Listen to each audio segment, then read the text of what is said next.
믿음의 역사, 사랑의 수고, 소망의 인내로 하나님 나라를 세워갑시다. 아멘. 네. 우리가 이제 7월 한 달간은 하나님의 의에 대해서 우리가 함께 나누고 있습니다. 지난주에 더 나은 의에 대해서 함께 나눴고, 이번 주에는 그 더 나은 의를 구체적으로 예수님께서 뭐라고 말씀하시는지 그것을 함께 나누기를 원합니다. 설교를 함께 나누기 전에 여러분에게 이런 질문을 좀 드리고 싶습니다. 혹시 여러분 예배 자리에 나오면서 이런 마음을 품은 것은 아닙니까? 누구를 향한 마음 가운데 이 분노를 가지고 오신 것은 아닙니까? 혹시 배우자에 대한 서운함이 있을 수 있고, 또 어쩌면 자녀에 대한 실망, 아니면 직장 동료에 대한 분노가 있을 수 있을 것이고, 아니면 교회 지체에 대한 원망이 있을 수 있을 것입니다. 아니면 마음 가운데 남아있는 그 미움의 마음, 누군가를 향한 그런 마음을 가지고 예배 자리에 오신 것은 아닙니까? 주님은 분명하게 이렇게 말씀하십니다. 우리가 그런 마음을 품고 오는 것에 대해서 오늘 본문에 보니까 형제에게 노하는 자마다 심판을 받게 되고 이렇게 말씀하십니다. 이게 무슨 말씀이겠습니까? 우리에게 이렇게 충격적인 말씀하시는데, 다른 것이 아니라 하나님은 우리의 행동만 보시는 것이 아니라 뭘 보신다는 거예요? 우리의 마음, 우리 중심 상태를 주님 보시는 거 아니겠습니까? 그러니 하나님께서는 우리의 손이 무엇을 했느냐, 이것도 중요하지만 무엇이 더 중요하다는 거예요?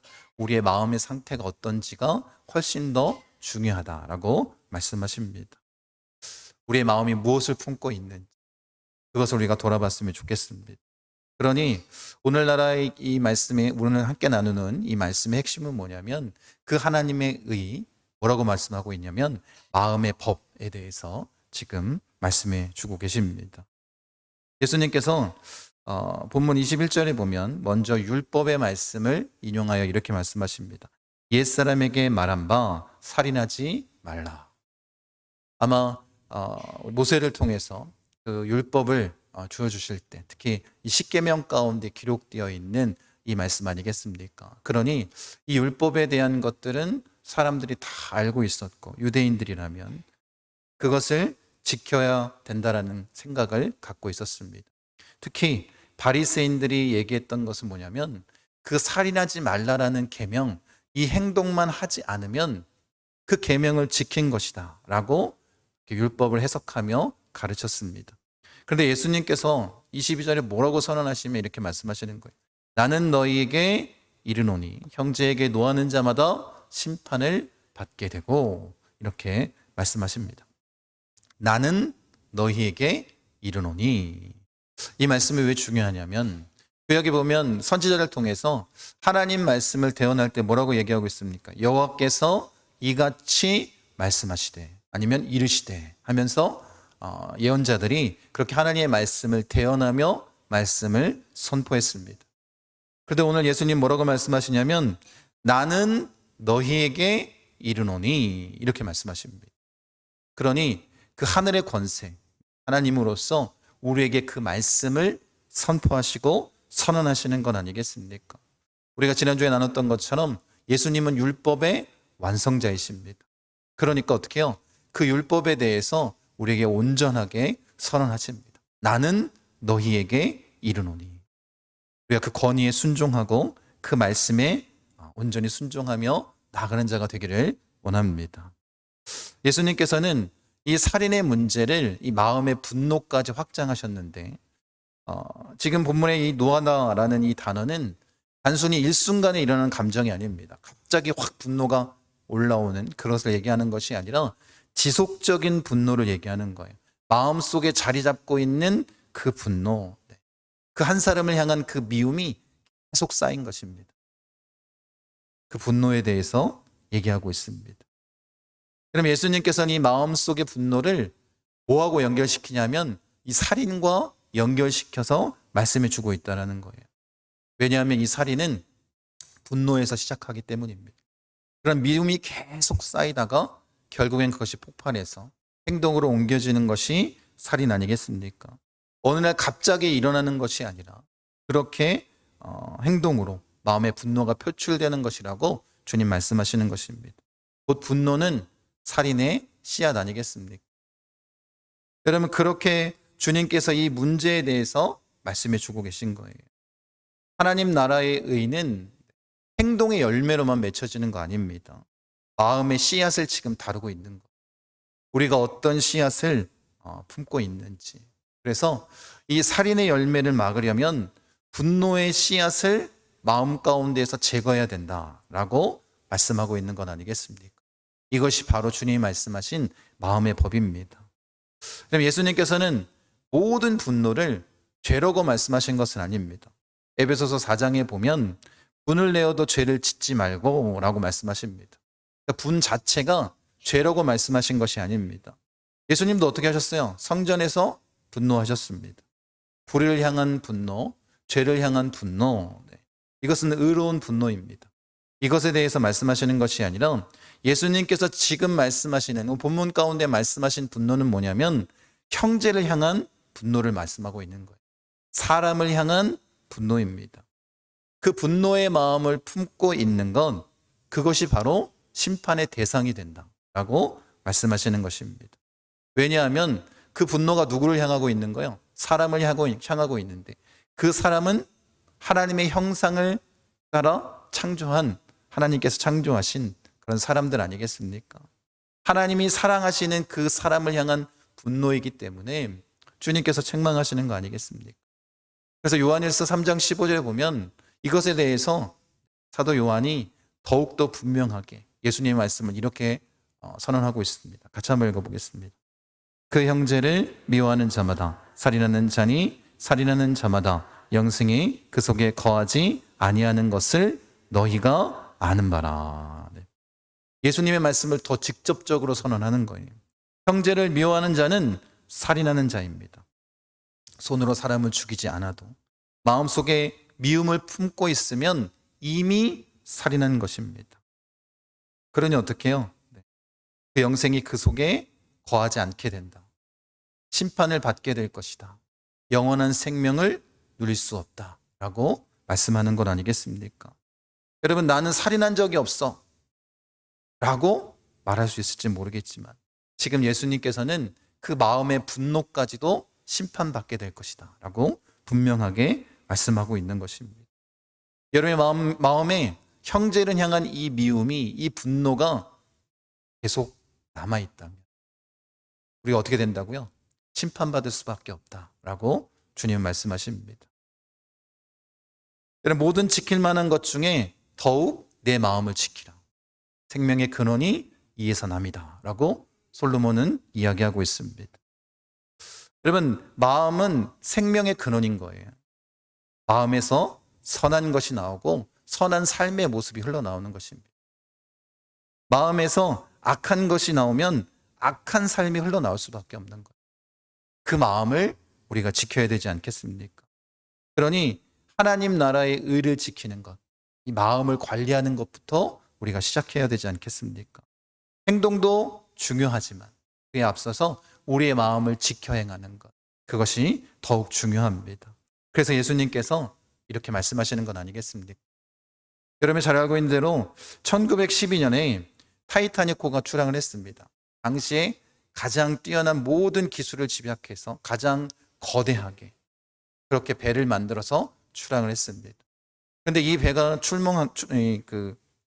가라앉게 된 것은 다른 일이 아니라 이 선원들이 빙산을 발견을 했습니다. 그래서 그것을 피해 가려고 했는데 그 빙산의 일각만 보고 피해 가려고 했지만 결국은 어떻게 됐어요? 그 빙산에 충돌해서 가라앉습니다. 보이는 것은 작았을지 모르겠지만 그 수면 아래의 빙산은 무지막지하게 컸습니다. 상상할 수 없을 정도. 여러분, 어쩌면 우리의 삶도 그와 비슷하다는 거예요. 겉으로 보여지는 것, 빙산의 일각일지 모르겠습니다. 그런데 수면 아래의 이 마음, 수면 위의 행동은 괜찮아 보일 수 있을지 모르겠습니다. 나는 살인하지 않았어. 나는 간음하지 않았어. 나는 도둑질도 하지 않았어. 그런데 수면 아래는 어때요? 분노가 가득 찹니다. 미움이 있습니다. 탐욕이 있습니다. 음욕으로 가득 차 있습니다. 그 수면 아래의 것들이 결국에는 어떻게 해요? 우리를 가라앉히는 거 아니겠습니까? 여러분, 바리새인들은 이 수면 위만 관리한 거예요. 눈에 보이는 것만. 그런데 예수님은 수면 아래에 그 마음 상태를 지금 관리하라고 말씀해 주시는 것 아니겠습니까? 여러분의 수면 아래에는 뭐가 있습니까? 겉으로 보기에는 괜찮을지 모르겠지만 그 마음 상태가 중요한 것 아니겠습니까? 아직도 누군가를 향한 분노가 가득 차 있다면, 음욕으로 가득 차 있다면, 미움으로 가득 차 있다면 그걸 주님께서 원하시지 않습니다. 여러분, 하나님께서는 우리의 행동만 보시지 않습니다. 우리의 마음까지도 살피시는 분 아니겠습니까? 살인하지 않는 행동을 안 하는 것만으로 충분하지 않습니다. 마음속의 분노까지 제거하는 것, 그것을 주님께서 원하시는 것 아니겠습니까? 여러분, 우리가 지금까지 어떻게 신앙생활을 했냐면 하나님께서 하지 말라는 것을 안 하고 하라는 것을 하면서 내가 참 신앙생활을 잘해왔다라고 생각했을지 모르겠습니다. 그것이 뭐예요? 하나님의 말씀을 지키는 거라고 생각했을지 모르겠습니다. 그런데 예수님께서는 오늘 뭘 말씀하시는 거예요? 행동 너머에 너희 마음 상태를 돌아보라는 것입니다. 우리가 그것들 돌아볼 수 있는 자가 되기를 원합니다. 두 번째로 살펴볼 것은 말에 대한 이야기를 하시는데, 형제를 대하여 라가라 하는 자는 공회에 잡혀가게 되고 미련한 놈이라 하는 자는 지옥불에 들어가게 되리라, 이렇게 말씀하십니다. 그럼 라가, 아람어로 빈머리, 텅빈 자, 쓸모없는 자라는 그런 의미입니다. 상대방을 완전히 무가치한 존재로 깎아내리는 거예요. 경멸하는 거예요. 이 멍청아, 이 바보야, 너는 아무런 가치도 없다 라고 경멸하며 상대방을 조롱하는 것 아니겠습니까? 여러분, 이것은 상대방의 인격을 부정하는 말입니다. 그래서 주님께서 금하셨습니다. 왜 그렇다고요? 하나님의 형상으로 창조한 그 사람들을 경멸했기 때문 아니겠습니까? 그래서 공회에 잡혀가게 되고 주님 말씀하십니다. 두 번째로 미련한 놈이라고 말하는 것입니다. 바보, 어리석은 자. 단순히 이 지적 능력이 떨어진다, 이런 의미가 아니라 더 깊은 의미가 담겨 있습니다. 도덕적으로 타락한 자, 하나님을 모르는 자라는 그런 의미가 여기 담겨 있는 거예요. 시편 14편에 보면 어리석은 자는 그의 마음에 이르기를 하나님이 없다 하는도다. 여기서 어리석다라는 것과 똑같은 말입니다. 미련한 자라고 얘기하는 것은 어떤 의미냐면 하나님과 무관한 존재라는 거야. 너는 하나님께 버림받았다. 우리가 이제 우스갯소리로 이런 얘기도 합니다. 절에서 천국 갈 수 있겠어? 비슷한 얘기인 거예요. 너는 하나님과 관계가 없어. 너는 하나님께 버림받은 자다. 이렇게 욕하는 것입니다. 여러분, 예수님께서 이 말씀, 나가라고 하면 공회에 잡혀가게 되고 미련한 놈이라 하면 어디 간다고요? 지옥불에 가게 되리라고 말씀하십니다. 분노가 말로 표현될수록 그 말이 상대방의 인격을 더 깊이 공격하고 부정하게 되고, 그러면 어떻게 될까요? 그 심판이 더 무거워진다라는 거예요. 여러분이 했던 그 말 한마디가 상대방의 인격을 무너뜨릴 뿐만 아니라 여러분이 뭘로 돌려받는 거예요? 여러분에게 심판으로 돌려받는 것 아니겠습니까? 여러분, 말이 왜 중요하냐면 말은 마음의 거울입니다. 내가 무슨 생각을 했고 내가 무슨 상태인지를 그 감정이 어떻게 해요? 이 말로 다 표출되기 때문입니다. 여러분, 마음속에 경멸이 있으면 경멸의 말이 나올 것이고 미움이 있으면 미움의 말이 나오게 되는 것 아니겠습니까? 그래서 예수님께서도 마태복음에 보면 독사의 자식들아, 너희는 악하니 어떻게 선한 말을 할 수 있느냐? 이는 마음에 가득한 것을 입으로 말함이라, 이렇게 말씀하십니다. 여러분 마음에 가득한 것이 뭘로 나오는 거예요? 입으로 나오는 거예요. 말로 나오는 거예요. 그래서 예수님께서 이 부분을 지적하시면서 말씀하시는 건 아니겠습니까?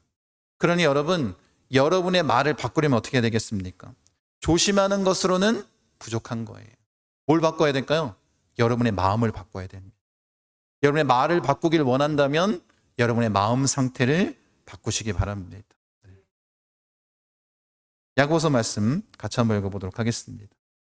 이것으로 우리가 주 아버지를 찬송하고 또 이것으로 하나님의 형상대로 지음을 받은 사람을 저주하나니 한 입에서 찬송과 저주가 나오는도다.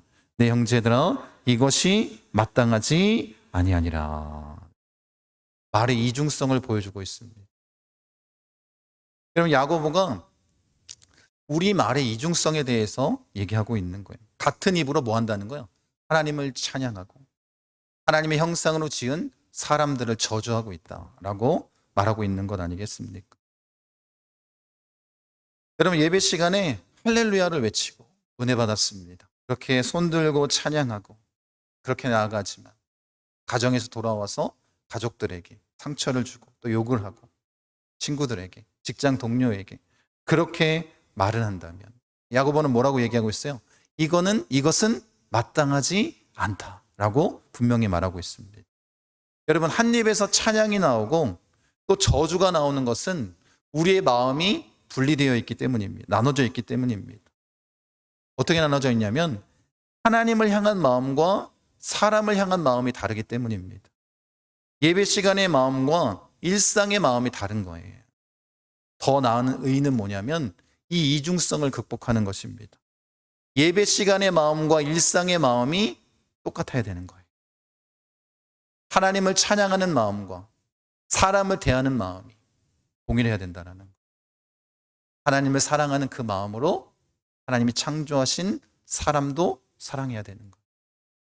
그런데 우리가 어떻게 산다고요? 이 두 마음을 나눠가지고 살아가고 있다는 거예요. 그러니 한 입으로 예배하고 한 입으로 저주하는 거 아니겠습니까? 우리가 깨닫길 원합니다. 그래서 우리의 말이 어때야 되는지 바울은 이렇게 얘기합니다. 한번 읽어보겠습니다. 무릇 더러운 말은 너희 입 밖에도 내지 말고 오직 덕을 세우는데 소용되는 대로 선한 말을 하여 듣는 자들에게 은혜를 끼치게 하라. 소금의 말을 해야 되지 않겠습니까? 덕스럽게 세워나가는 은혜의 말을 행해야 되지 않겠습니까? 더러운 말은 입 밖에도 내지 말라라고 분명히 말하고 있습니다. 여러분 우리의 말은 상대방을 세우는 도구로 사용되어야 되지 않겠습니까? 여러분 상대방에게 상처를 주는 것이 아니라 축복하고 그 은혜의 말들을 세워주는 말들을 해야 되지 않겠습니까? 여러분 이렇게 나아가기를 주님이 원하시는 거예요. 이렇게 우리가 하나님의 의를 나타내길 원한다면 뭘 바꿔야 된다고요? 우리의 마음을 바꿔야 됩니다. 우리의 마음을 관리해야 되는 거예요. 여러분 이 마음이 바뀔 때 뭐가 바뀐다고요? 말이 바뀔 때 뭐가 바뀐다고요? 마음이 바뀝니다. 여러분 마음 가운데 미움과 분노가 사라지고 사랑으로 가득 찰 때 여러분의 말이 바뀌지 않겠습니까? 여러분 그렇게 주님의 뜻을 나타내길 원합니다. 하버드 비즈니스 리뷰에 발표된 연구 논문에 보면 세계의 리더십 전문가들이 수천 명이 있는 이 직원들 대상으로 이런 조사를 했다고 합니다.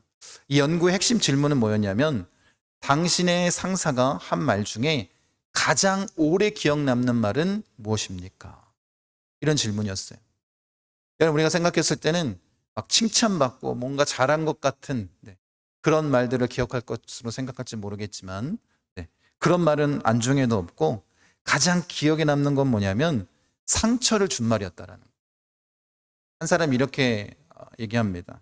15년 전에 상사가 회의 중에 저를 향해서 당신은 왜 이렇게 멍청합니까? 이 말 한마디가 잊혀지지 않았다라는 거예요. 평생 따라다녔다라는 것입니다.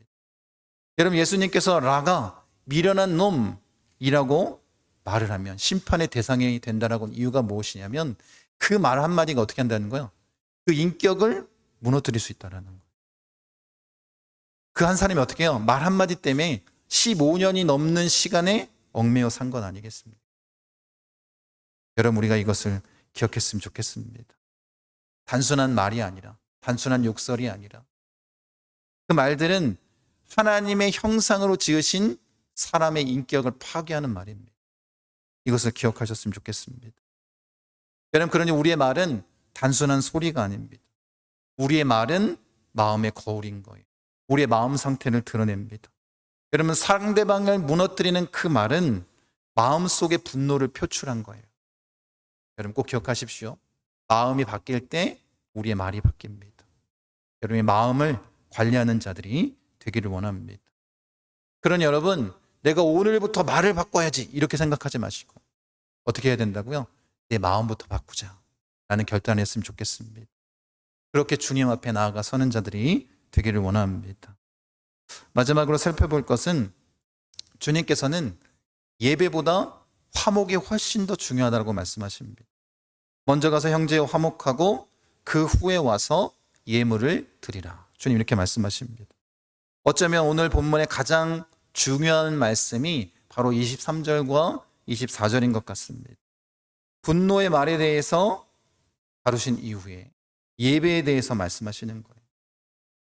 여러분, 예물을 제단에 드리러 가다가 형제에게 원망 들을 만한 일이 있는 것이 생각나면 어떻게 하는 거예요? 예물을 내려놓고 가서 그 마음을 풀고 와서 예배를 드리라 라고 주님께서 말씀하십니다. 여러분, 이 말씀의 배경을 우리가 이해해야 되는데, 여러분, 유대인들은 저 먼 곳에서부터 뭐하러 와요? 예배하러 성전에 옵니다. 이들에게 예배는 가장 중요하고 거룩한 일입니다. 그러니 먼 곳에서 와서 예물을 드리는 것, 이 예배하는 것 얼마나 중요하겠습니까? 근데 주님 뭐라고 말씀하시냐면, 예물을 드리려고 왔는데 내가 누군가에게 원망을 살 만한 짓을 한 것이 생각나거든. 그 예배를 멈추라는 거예요. 그 예물을 내려놓으라는 거예요. 그리고 나서 그 사람에게 가서 용서를 구하고 화목하게 한 후에 예배를 드리라 이렇게 말씀하십니다. 여러분, 이것이 유대인들에게는 굉장히 충격적인 말이었을 것입니다. 우리에게도 마찬가지 아니겠습니까? 여러분, 우리가 오늘 이렇게 드리는 예배, 한 번의 예배로 아니면 매 주일마다 드리는 예배로 이렇게 생각하는 것이 아니라 정말 하나님 앞에 온전히 드려지는 예배라면 예수님의 이 말씀처럼 우리가 하나님 앞에 예배하기 전에 그 원망 들을 만한 일들, 다른 사람에게 용서받아야 될 그 일들이 있다면 그것도 다 해결하고 와야 되는 건 아니겠습니까? 여러분의 마음 상태까지 점검한 이후에 주님께 예배를 드려야 되는 건 아니겠습니까? 여러분, 예수님께서 말씀하신 것은 예배보다 화목이 훨씬 더 중요하다는 거예요. 하나님께 예배 드리는 것보다 사람과 화목하는 것이 중요하다라고 말씀하시는 것입니다. 왜냐하면 주님은 그 예물을 받으시기 전에 뭘 먼저 받으실까요? 우리의 마음을 받으시기 때문입니다. 그게 훨씬 중요한 거 아니겠습니까? 그럼 여기서 우리가 주목할 것은 뭐냐면 원망 들을 만한 일입니다. 가해자가 누구라는 거예요? 가해자가 이 예물을 드리려고 한 사람이라는 거예요. 그게 생각이 났습니다. 그럼 어떻게 하라는 거예요? 예물을 내려놓고 적극적으로 가서 용서를 구하라는 거예요. 화목을 위해서 다가가라는 거예요. 그게 필요한 것 아니겠습니까? 그럼 내가 누군가에게 상처를 주고 원망받을 만한 일을 우리가 했다면 여러분이 먼저 다가갔으면 좋겠습니다. 먼저 화목하는 자가 되기를 원합니다. 상대방이 오기를 기다리지 말고 여러분이 가십시오. 마음의 법의 실천 아니겠습니까? 주님이 이걸 원하시는 거예요. 여러분, 단순히 분노를 억제하는 것, 이것에서 멈추는 것이 아니라 뭘 회복하는 거예요? 관계까지 회복하기를 주님이 원하시는 거예요. 여러분, 그것을 우리가 행하는 자가 되길 원합니다. 분노를 넘어서서 화목을 이루는 자, 그렇게 참되게 예배하기를 원합니다. 여러분, 이것은 예배가 중요하지 않다라고 말씀하시는 것이 아닙니다. 예배는 매우 중요합니다. 그런데 뭘 말씀하시는 거예요? 예배와 삶이 분리가 되면 안 된다라는 거. 이게 제일 중요한 거 아니겠습니까? 여러분, 예배당 안에서, 성전 안에서의 예배와 성전 밖에서의 예배의 모습이 분리가 되면 안 된다라는 거. 하나님을 향한 마음과 사람을 향한 마음이 다르면 안 된다라는 것입니다. 그걸 주님께서 말씀하시는 건 아니겠습니까? 그래서 바울은 로마서 12장에 할 수 있거든 너희로서는 모든 사람과 더불어 화목하라. 할 수 있거든. 내가 원해도 어때요? 상대방이 그 용서나 화목을 받아들이지 않는다면 관계가 틀어질 수 있습니다. 그런데 어떻게 하라고요? 그러할지라도 내가 할 수 있다면 뭐 하라는 거예요? 화목하기 위해 노력하라는 거예요. 우리가 그런 일을 행하는 자가 되길 원합니다. 결과는 우리가 통제할 수는 없습니다. 근데 주님 뭘 볼까요? 그 과정을 보시지 않겠습니까? 여러분들이 화목하기 위해 노력하는 자가 되길 원합니다. 먼저 손을 내미는 자가 되길 원합니다. 먼저 주 앞에 나아가. 이렇게 주님이 주신 마음으로 화목하기를 원합니다. 1994년에 남아프리카 공화국의 넬슨 만델라 흑인 대통령, 첫 번째 흑인 대통령이 당선이 됐습니다. 여러분이 잘 아시는 것처럼. 그리고 백인 정권 아래서 27년 동안 감옥에 갇혀서 투옥 생활을 했습니다. 대통령이 됐으니 뭐 할 수 있어요? 복수할 수 있지만 화목을 선택했습니다. 그래서 대통령 취임식에 자신을 감옥에 가두었던 간수들을 초청했습니다. 그러면서 이런 말을 하는 거예요. 내가 감옥문을 나서면서 깨달았습니다. 내가 분노와 증오를 뒤에 남겨두지 않으면 나는 여전히 감옥 안에 있는 것입니다.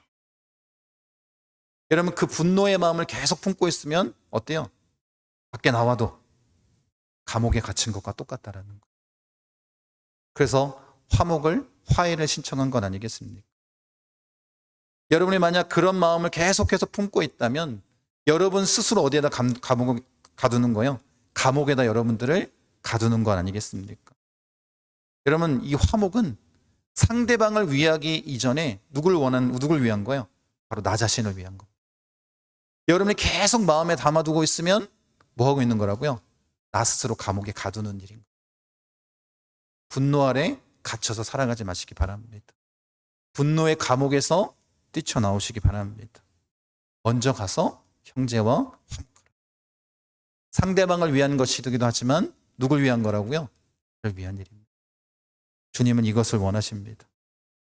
여러분, 혹시 지금 화목해야 할 사람이 있습니까? 지금 먼저 찾아가서 그 마음을 나눠야 할 사람이 있습니까? 먼저 사과할 사람이 있습니까? 여러분, 제단 앞에 예물을 내려두고 그 사람을 먼저 찾아가십시오. 여러분의 마음을 먼저 주님 앞에 드릴 수 있는 자들이 되기를 원합니다. 하나님은 예배보다 화목을 원하십니다. 깨어진 관계 가운데 드리는 예배는 온전한 예배가 될 수 없습니다. 먼저 화목하시고 주님 앞에 나아가는 자가 되기를 원합니다. 그럼 화목은 뭐라고요? 상대방이 오기를 기다리는 게 아니라 적극적으로 여러분이 먼저 가는 거예요. 그걸 주님이 말씀하셨습니다. 내가 먼저 용서를 구하는 것입니다. 내가 먼저 관계를 맺는 것이고 내가 먼저 웃어주는 것 아니겠습니까? 그런 그리스도인 되길 원합니다. 오늘 예배를 마치고 이것을 깨닫게 하셨다면 먼저 화해의 손을 내미는 자가 되기를 원합니다. 그게 아마 여러분들이 드리는 가장 아름다운 예배가 될 것입니다. 그리고 하나님께서 가장 기뻐하시는 예배가 될 것입니다. 여러분, 우리가 그런 모습으로 우리의 마음을 지켜나가는 자가 되기를 원합니다. 더 나은 의는 뭐냐면 바로 이 마음의 법이다라고 주님 말씀하십니다. 행동의 법이 아닙니다. 마음의 법입니다. 마음속에 분노를 다루는 것이고 마음속에서 나오는 이 말을 다루는 것입니다. 그리고 더 나아가서 그 깨어진 관계를 회복하는 화목을 이루는 것 아니겠습니까?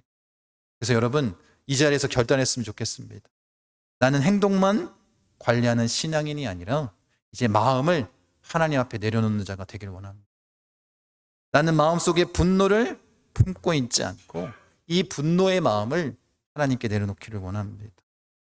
나는 상대방을 무너뜨리는 말이 아니라 상대방을 세우는 말을 하겠습니다. 나는 깨어진 관계를 방치하지 않고 먼저 가서 화목을 이루겠습니다. 그렇게 결단하기 원합니다. 그리고 이 일은 우리의 힘으로 할 수 없습니다. 성령님, 이 시간 우리 가운데 함께 하여 주시어서 내가 이 일을 감당하기를 원합니다. 우리의 마음과 생각을 붙잡아 주십시오.